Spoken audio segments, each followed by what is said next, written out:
Alright, so I got the gas cap and check engine light on.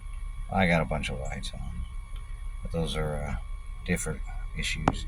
Had the reason the check engine light's on for a while, been the 456 minor emissions leak, and then it turned to the gas cap error. First thing I did was replace the gas cap itself. And I also replaced this purge valve because it was very cheap and super easy and had a high failure rate. Was usually what the 456 or whatever error code was, but that didn't clear it. I still had it, and like I said, it turned to gas cap. So now I'm back behind the vehicle, climbing up underneath, and initially I thought it was going to be this other purge valve that is located back here. There's most of the other systems, but before I just replaced that blindly, I climbed under here earlier to check all the hoses, and most of these hoses going to and from the filler were okay. Then I came back around here. All the hoses looked nice and solid and intact, but really, as soon as I grabbed this little one, it just broke right off of the top of the tank here, and it's a little hard to see, but basically the fitting up here just snapped off. This was just loosely hanging there, and here is the little nipple piece I extracted from the fitting. It was just sort of loosely dangling there. When I touched the hose, this piece just broke off. I pulled it out, and you can see there are some smaller cracks here. And so initially I figured, great, I'm going to have to replace this little white cap. So oddly, I initially figured, okay, I'll just have a new have to buy a new gas tank vent valve or whatever. Looked like a pain in the ass, but then I saw you can't buy that. You'd have to replace the whole gas tank apparently.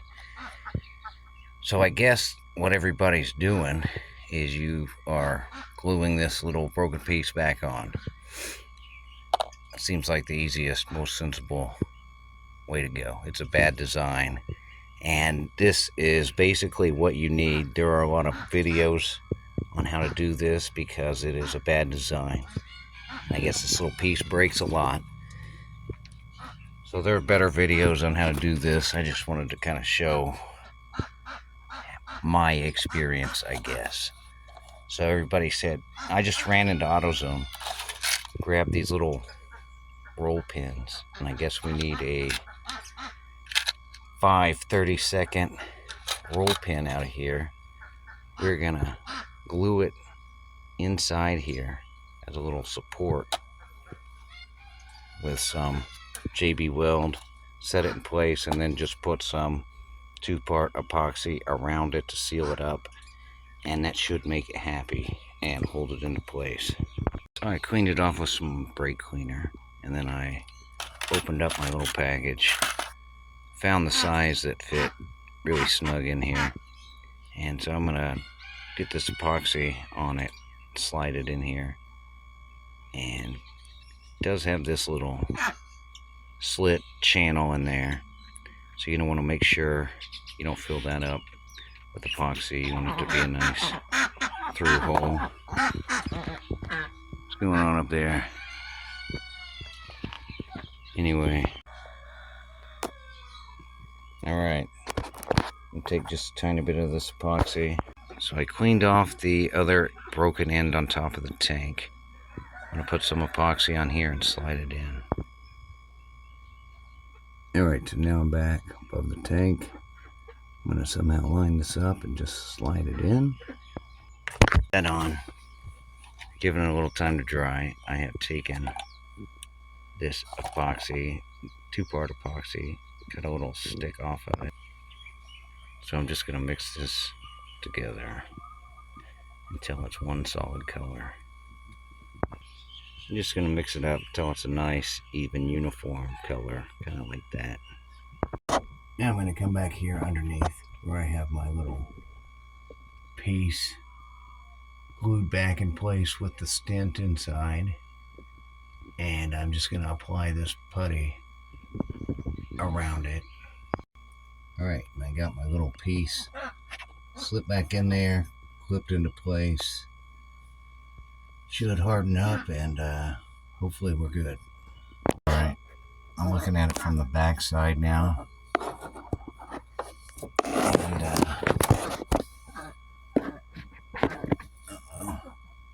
I'm looking at it from the back side. And my problem, when I go to plug it in, it's like it just barely fits on there. It kind of puts an odd bit of tension on it with the way it's twisted. So I am going to cut these two zip ties off to give it a little slack. Cut those off like that. That just gives me a little more slack.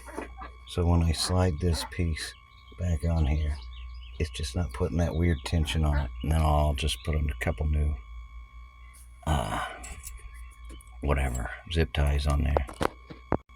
Alright, I got my little piece slipped back in there, clipped into place.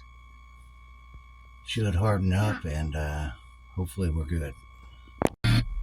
Alright, I cleared the codes last night. The permanent code was still showing up. I was thinking about unplugging the battery, but right now, no check engine light, no gas cap warning, which always came up immediately. So I think we actually got it fixed.